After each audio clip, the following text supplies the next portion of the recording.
प्रिय भक्तगण, भगवान शिव ने एक बार माता पार्वती को यह रहस्य बताया था कि इंसान अपनी किस्मत कैसे बदल सकता है। यदि आप कड़ी मेहनत करने के बावजूद असफल हो रहे हैं, आपके प्रयास बार बार विफल हो रहे हैं और आपको अपने कार्य का उचित फल नहीं मिल रहा है, तो यह कथा विशेष रूप से आपके लिए है। इसे ध्यान पूर्वक सुनें और अपने जीवन में लागू करें। एक बार भगवान शिव और माता पार्वती कैलाश पर्वत पर साथ बैठे हुए थे।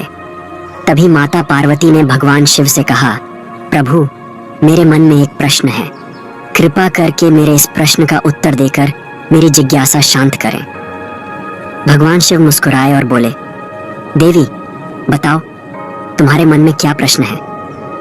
माता पार्वती ने कहा, प्रभु, मनुष्य अपनी किस्मत को कैसे बदल सकता है? यदि उसके जीवन में दुख है तो उसे कैसे दूर किया जा सकता है? यदि उसकी मेहनत व्यर्थ जाती है और किस्मत उसका साथ नहीं देती तो उसे क्या करना चाहिए ताकि उसका भाग्य उसके पक्ष में हो जाए? भगवान शिव ने गंभीर होकर कहा, देवी, आज तुमने बहुत ही महत्वपूर्ण और उत्तम प्रश्न पूछा है। इसके उत्तर से समस्त मानव जाति का कल्याण हो सकता है। मैं तुम्हें इस प्रश्न का उत्तर एक कथा के माध्यम से दूंगा। इस कथा को ध्यान पूर्वक सुनो, क्योंकि इसमें तुम्हारे सभी प्रश्नों का उत्तर छिपा है। माता पार्वती ने आदर पूर्वक कहा, प्रभु, कृपया वह कथा सुनाइए, मैं इसे पूरे ध्यान से सुनूंगी। भगवान शिव कहने लगे, पार्वती, एक बार की बात है कि भगवान विष्णु और माता लक्ष्मी साधु का वेश धारण कर पृथ्वी पर भ्रमण कर रहे थे। तभी उन्होंने देखा कि एक घने जंगल में रास्ते के किनारे एक व्यक्ति अपनी पत्नी के साथ बैठा रो रहा है। भगवान विष्णु ने पास जाकर उससे पूछा, तुम कौन हो और इस सुनसान जंगल में क्यों रो रहे हो? भगवान विष्णु की बात सुनकर उस व्यक्ति की सिसकियां थोड़ी कम हुई। उसने अपने आंसू पोंछते हुए कहा, महाराज, मैं पास के गांव का एक बदनसीब व्यापारी हूँ। मैं जो भी काम करता हूँ वह बिगड़ जाता है। मेरी सारी मेहनत बेकार हो जाती है। इसी कारण मैंने अपनी पत्नी के सारे गहने और जेवर बेच दिए। मेरे परिवार ने भी मेरा साथ छोड़ दिया है और मेरा घर गिरवी पड़ा है। मुझे लगता है कि मेरी किस्मत ही खराब है। अब मैं जीवन से निराश होकर यहाँ आकर बैठ गया हूँ। भगवान शिव ने कहा, पार्वती, उस व्यक्ति की बातें सुनकर भगवान विष्णु बोले, किसने कहा कि तुम्हारी किस्मत खराब है? चलो, मैं देखता हूँ कि आखिर तुम्हारी किस्मत में क्या कमी है। वह व्यक्ति बोला, महाराज, पहले मैं खेती करता था, लेकिन हर साल उसमें घाटा होता था। कभी सूखा पड़ता तो कभी इतनी ज्यादा बारिश होती कि सारी फसल बर्बाद हो जाती। इन सब परेशानियों से तंग आकर मैंने खेती छोड़ दी और व्यापार करने का निश्चय किया, लेकिन मेरे पास व्यापार शुरू करने के लिए पैसे नहीं थे। इसलिए मैंने अपनी पत्नी के सारे गहने बेच दिए। उनसे जो धन मिला उसी से मैंने व्यापार शुरू किया। जब व्यापार नहीं चला तो शुरू में परिवार वालों ने साथ दिया, लेकिन जैसे जैसे लगातार नुकसान होने लगा, परिवार वाले दूर होते गए।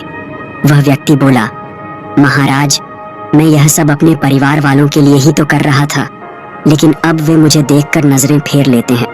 वे मुझे ही हमारी दुर्दशा का जिम्मेदार ठहराते हैं। मेरे पास एक मित्र है जिसने मेरे साथ ही अपना व्यापार शुरू किया था, लेकिन उसका व्यापार बहुत अच्छा चल रहा है। वह जब भी मेरे घर आता है अपनी सफलता की कहानियां सुनाता है। उसकी बातें सुनकर मेरे परिवार वाले मुझसे कहते हैं, अपने मित्र को देखो और उससे कुछ सीख लो। हमें तो लगता है कि तेरे बस में कुछ भी नहीं है, तू कुछ नहीं कर सकता। महाराज, इन बातों को सुन सुनकर अब मुझे भी ऐसा लगने लगा है कि शायद मेरे जीवन में कुछ अच्छा नहीं हो सकता। मैं हर समय यही सोचता हूँ कि मैं असफल हूँ। कभी कभी तो मेरे मन में यह विचार आता है कि अपना जीवन समाप्त कर लूं। आज मैं यहाँ इसी इरादे से आया था, लेकिन मैं ऐसा करने की हिम्मत नहीं जुटा पाया, इसलिए यहाँ अपनी पत्नी के साथ अकेले बैठकर रो रहा हूँ। भगवान शिव बोले, पार्वती, उस व्यक्ति की सारी बातें सुनने के बाद भगवान विष्णु ने उससे कहा, तो यह बात है, क्या तुम और कुछ कहना चाहते हो? वह व्यक्ति बोला, महाराज, एक तो मेरा हर काम बिगड़ जाता है और दूसरा मेरा मित्र हमेशा मुझे नीचा दिखाने की कोशिश करता है। उसकी बातें मुझे बहुत परेशान करती हैं। मैं समझ नहीं पाता कि इस स्थिति में क्या करूं और क्या ना करूं।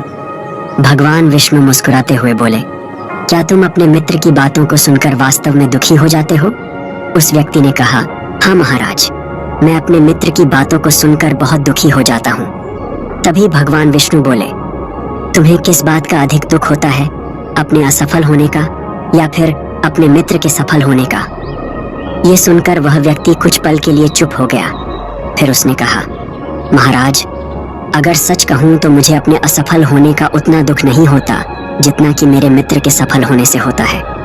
भगवान विष्णु ने पूछा, अगर तुम्हारा मित्र असफल हो जाए तो क्या तुम्हें खुशी होगी? वह व्यक्ति बोला, महाराज, हाँ, मुझे खुशी होगी। भगवान विष्णु मुस्कुराए और बोले, इसका मतलब यह है कि तुम्हारी खुशी तुम्हारे मित्र पर निर्भर है। अगर वह चाहे तो तुम्हें खुश कर सकता है और यदि वह चाहे तो तुम्हें दुखी कर सकता है। तुम न तो खुद को खुश कर सकते हो और न ही दुखी। इसका अर्थ यह है कि तुम अपने मित्र के पूरी तरह गुलाम बन चुके हो। इसीलिए मुझे लगता है कि तुम्हारा कुछ भी नहीं हो सकता। भगवान शिव बोले, पार्वती, जब भगवान विष्णु ने थोड़ा नाराजगी भरा स्वर दिखाया और वहां से आगे बढ़ने का प्रयास किया तो वह व्यक्ति घबराकर उनके सामने हाथ जोड़कर खड़ा हो गया। उसने कहा, महाराज, कृपा करके मुझे छोड़कर मत जाइए। आपकी बातों को सुनकर मुझे थोड़ी आशा नजर आ रही है। मुझे बताइए कि मैं क्या करूं? भगवान विष्णु रुके और बोले, यदि तुम मेरी बात मानने को तैयार हो तो मैं तुम्हें मार्ग दिखाऊंगा। याद रखना, जब हम किसी बाहरी चीज या व्यक्ति से उम्मीद बांध लेते हैं तो हमारी खुशी और दुख उस पर निर्भर हो जाते हैं। ऐसे में हम खुद को कमजोर बना लेते हैं। इससे बेहतर है कि तुम अपने आप से आशा रखो। जब तुम स्वयं पर भरोसा करोगे और पूरी लगन और प्रयास के साथ अपने काम में जुट जाओगे तो सफलता अवश्य तुम्हारे कदम चूमेगी। याद रखो, अपनी मेहनत और विश्वास के बल पर ही भाग्य को बदला जा सकता है। भगवान शिव बोले, पार्वती, भगवान विष्णु ने अपनी बात को आगे बढ़ाते हुए उस व्यक्ति से कहा, तुम्हें लगता है कि तुम्हारा मित्र तुम्हें दुखी करने आता है, लेकिन अगर तुम उसकी बातों पर विचार करो तो देखोगे कि वह गलत नहीं कहता। हो सकता है तुम्हें उसकी बातें बुरी लगती हों, लेकिन सच्चाई यह है कि वह अपने संघर्ष और अनुभव की बातें तुम्हारे साथ साझा करता है। तुम्हें उसकी बातों से जलन होती है, इसलिए तुमने कभी उन बातों से कुछ सीखने की कोशिश ही नहीं की। लेकिन तुम्हें उससे जलन नहीं, बल्कि आभार व्यक्त करना चाहिए। वह तुम्हें अपनी सफलता की कहानियां सुनाकर अनुभव सिखाने की कोशिश कर रहा है। तुम्हें उसकी बातों को ध्यान से सुनकर अपने जीवन में लागू करना चाहिए। अगर तुम उसकी सफलता की कहानियों से प्रेरणा लो और अपनी मेहनत जारी रखो तो एक दिन तुम्हें भी सफलता अवश्य मिलेगी। आज जिसे तुम अपनी बुरी किस्मत या बुरा समय कह रहे हो वह बदल जाएगा, और जब तुम्हारा अच्छा समय आएगा तब तुम्हारे विचार भी बदल जाएंगे। लेकिन देखना, जब तुम्हारा अच्छा वक्त शुरू होगा तब तुम्हारा वही मित्र जो आज अपनी सफलताओं की बातें करता है तुम्हारे पास आकर अपनी असफलताओं की कहानियां सुनाएगा। वह यह करेगा ताकि तुम्हें भ्रमित कर सके, तुम्हारा आत्मविश्वास डगमगा जाए और तुम गलत निर्णय ले सको। इसलिए उस समय भी तुम्हें अपनी बुद्धि का प्रयोग करना होगा। जैसे आज तुम्हें उसकी सफलता से जलन होती है, उसी तरह कल उसे तुम्हारी सफलता से जलन होगी। उसे तुम्हें दुखी देखकर उतनी ही खुशी होगी जितनी तुम्हें आज उसे दुखी देखकर होती है। इसलिए अपने विचारों को बदलो और अपनी ऊर्जा को सही दिशा में लगाओ। सफलता मेहनत और दृढ़ता से ही मिलती है। भगवान शिव ने माता पार्वती से कहा, पार्वती, भगवान विष्णु ने उस व्यक्ति को यह समझाया कि अपनी तुलना दूसरों से करना छोड़ो और अपने जीवन की दिशा को अपने प्रयासों से संवारो। यही आत्मनिर्भरता और सफलता का मार्ग है। भगवान शिव बोले, पार्वती, भगवान विष्णु की बात सुनकर वह व्यक्ति बोला, महाराज, आपने बिल्कुल सही कहा है, लेकिन मेरा सबसे बड़ा दुख यह है कि मेरे परिवार के लोग भी मेरी बातों को नहीं समझते। मैं तो अपने परिवार के लिए अच्छा करना चाहता हूँ, लेकिन वे हमेशा मुझे गलत ठहराते हैं। अब तो हालात ऐसे हो गए हैं कि उन्होंने मेरा साथ तक छोड़ दिया है। भगवान शिव ने कहा, पार्वती, इस पर भगवान विष्णु बोले, मैं तुम्हारी बात समझता हूँ, तुम्हें सांत्वना चाहिए। वास्तव में इस संसार में अधिकांश लोग यही चाहते हैं कि उन्हें सांत्वना मिले। हम चाहते हैं कि जब भी हम कुछ करें लोग हमारी तारीफ करें, लेकिन अक्सर ऐसा नहीं होता। यही कारण है कि हम दुखी हो जाते हैं। हमें लगता है कि हमारे मित्र, हमारे परिवार वाले मतलबी हैं।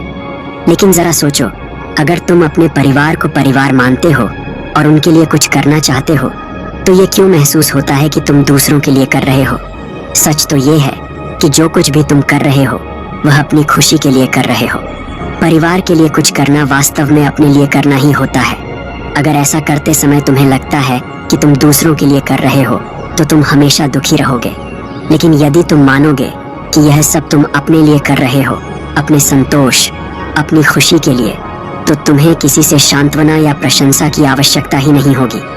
जब हम खुद के लिए कुछ अच्छा करते हैं या करना चाहते हैं, तो दूसरों की प्रतिक्रिया हमारे आत्मविश्वास को प्रभावित नहीं कर पाती। यही आत्मनिर्भरता का मार्ग है। भगवान शिव बोले, पार्वती, विष्णु जी की यह बात सुनकर वह व्यक्ति कुछ देर शांत रहा और सोचने लगा। विष्णु जी ने उसे आत्मनिर्भरता और आत्मविश्वास का पाठ पढ़ाया, जो हर मनुष्य के जीवन के लिए आवश्यक है। भगवान शिव कहते हैं, पार्वती, विष्णु जी की बातों को सुनकर उस व्यक्ति के चेहरे के भाव बदल गए। वह बोला, महाराज, आप बिल्कुल सही कह रहे हैं। अब मैं समझ गया हूँ कि मेरी खराब किस्मत इसलिए थी क्योंकि मैंने उसे दूसरों के हाथों में छोड़ दिया था। लेकिन अब मैं अपनी किस्मत को अपने हाथों में रखूंगा। पूरी मेहनत और लगन के साथ मैं अपने काम को फिर से शुरू करूंगा, और जब तक सफलता प्राप्त नहीं कर लूंगा, तब तक चैन से नहीं बैठूंगा। भगवान शिव ने कहा, पार्वती, विष्णु जी उस व्यक्ति की बात सुनकर मुस्कुराए और फिर उन्होंने अपनी झोली से एक छोटी सी डिबिया निकाली। वह डिबिया उस व्यक्ति को देते हुए बोले, इस डिबिया को हमेशा अपने पास रखना।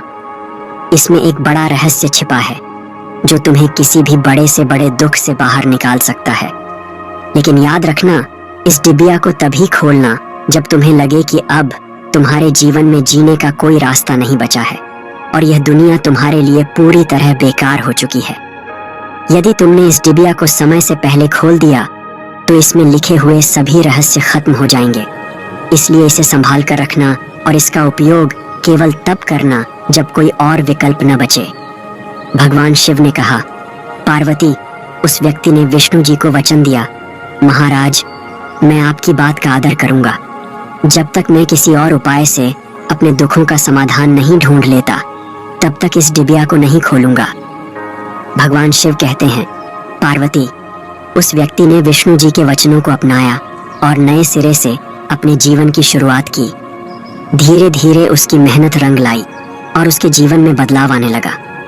याद रखना, समय कभी एक जैसा नहीं रहता। जैसे बुरा वक्त आता है, वैसे ही अच्छा वक्त भी जरूर आता है। लेकिन जो व्यक्ति अपने कर्मों और विश्वास के साथ खड़ा रहता है, वही अपने जीवन को बेहतर बना पाता है। भगवान शिव कहते हैं, पार्वती, एक दिन उस व्यापारी के राज्य पर पड़ोसी राज्य ने हमला कर दिया। उस हमले में पड़ोसी राज्य के राजा ने पूरे राज्य पर कब्जा कर लिया। सैनिकों ने चारों ओर लूटपाट मचा दी। व्यापारी का जो भी धन संपत्ति थी, वह सब लूट लिया गया। उनके घर में आग लगा दी गई। जान बचाने के लिए व्यापारी को अपने परिवार सहित उस स्थान से भागना पड़ा। कई दिनों तक वह अपने परिवार के साथ इधर उधर भटकता रहा। भोजन के लिए मोहताज होने के कारण पूरा परिवार भूख से परेशान था। इसी दौरान उसका बच्चा गंभीर रूप से बीमार हो गया। इलाज के अभाव में बच्चा तड़पने लगा। यह दृश्य देखकर व्यापारी का दिल पूरी तरह से टूट गया। वह सोचने लगा, अब मैं अपने बच्चे का इलाज कैसे कराऊं? मेरे पास तो खाने तक के लिए पैसे नहीं हैं। जीवन का यह दुखद मोड़ अब असहनीय हो चुका है। इन हालातों ने व्यापारी को गहरे अवसाद में धकेल दिया। उसे लगने लगा कि उसका जीवन व्यर्थ है। वह सोचने लगा कि इस दुनिया में कुछ भी स्थायी नहीं है। चाहे आप जीवन में कितना भी कुछ हासिल कर लें, अंत में सब कुछ खत्म हो जाता है। जीवन जीने का क्या फायदा? इससे तो अच्छा है कि मैं अपने जीवन को समाप्त कर दूं। भगवान शिव कहते हैं, पार्वती, इस निराशा के क्षण में व्यापारी ने अपने परिवार के साथ आत्महत्या करने का निर्णय ले लिया। जैसे ही वह इस घातक कदम की ओर बढ़ने वाला था, उसे अचानक भगवान विष्णु द्वारा दी गई डिब्बी की याद आ गई। भगवान विष्णु ने उसे यह डिब्बी देते हुए कहा था, जब तुम्हें दुनिया में कोई रास्ता नजर न आए, जब तुम्हें लगे कि अब जीवन जीने का कोई मतलब नहीं बचा है, तभी इस डिब्बी को खोलना। इसमें जो पर्चा है उसे पढ़ना, तुम्हारा सारा दुख उसी समय समाप्त हो जाएगा। उस व्यापारी ने आत्महत्या से पहले डिब्बी खोलने का निश्चय किया, यह सोचकर कि शायद इसमें उसके जीवन के लिए कोई मार्गदर्शन हो। वह तुरंत डिब्बी के अंदर छिपे हुए पर्चे को निकालने लगा। डिब्बी को खोलते ही उसके अंदर एक पर्चा दिखाई दिया। उत्सुकता के साथ उसने पर्चा निकाला और पढ़ना शुरू किया। पर्चे पर लिखे शब्द पढ़कर जैसे उसकी आंखों के सामने से निराशा का सारा अंधकार छंट गया। माता पार्वती ने यह सुनकर भगवान शिव से पूछा, प्रभु, उस पर्चे में ऐसा क्या लिखा था जिसने उस व्यक्ति की सोच ही बदल दी? भगवान शिव मुस्कुराते हुए बोले, पार्वती, उस पर्चे पर लिखा था, यह समय भी बीत जाएगा। माता पार्वती ने विस्मय से कहा, प्रभु, मैं समझी नहीं, इसका क्या अर्थ है? तब भगवान शिव ने समझाया, पार्वती, जीवन में कभी भी समय एक जैसा नहीं रहता।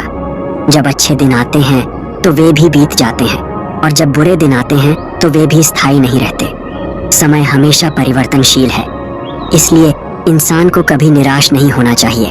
उसे हिम्मत और धैर्य से काम लेना चाहिए और अपनी मेहनत जारी रखनी चाहिए। कठिन परिश्रम और सच्ची लगन से किया गया कार्य कभी व्यर्थ नहीं जाता। बुरे दिन चाहे कितने भी कठिन क्यों ना हो, वे हमेशा खत्म होते हैं, और जब इंसान अपने प्रयासों से आगे बढ़ता है तो सफलता उसका इंतजार करती है। जब उस व्यक्ति ने पर्चे पर लिखे इन शब्दों को पढ़ा तो उसे अपने जीवन की सच्चाई समझ में आई। उसने महसूस किया कि जैसे उसके बुरे दिन खत्म होकर अच्छे दिन आए थे, वैसे ही अब जो बुरे दिन हैं वे भी समाप्त हो जाएंगे। ये सोचकर उसने नए उत्साह के साथ अपने जीवन को फिर से संवारने का संकल्प लिया। इसके बाद उस व्यक्ति ने मेहनत, लगन और ईमानदारी से अपने व्यापार को फिर से शुरू किया। धीरे धीरे उसकी मेहनत रंग लाई और एक दिन वह अपने शहर का सबसे सफल व्यापारी बन गया। उसने अपने परिवार के साथ सुख, शांति और समृद्धि का जीवन बिताया। दोस्तों, ये कहानी हमें सिखाती है कि चाहे परिस्थितियां कितनी भी कठिन क्यों ना हो, हमें कभी हिम्मत नहीं हारनी चाहिए। समय हमेशा बदलता है और मेहनत का फल अवश्य मिलता है। अगर आप शिव के सच्चे भक्त हैं तो कमेंट में हर हर महादेव अवश्य लिखें। इस वीडियो को लाइक करें और चैनल को सब्सक्राइब जरूर करें।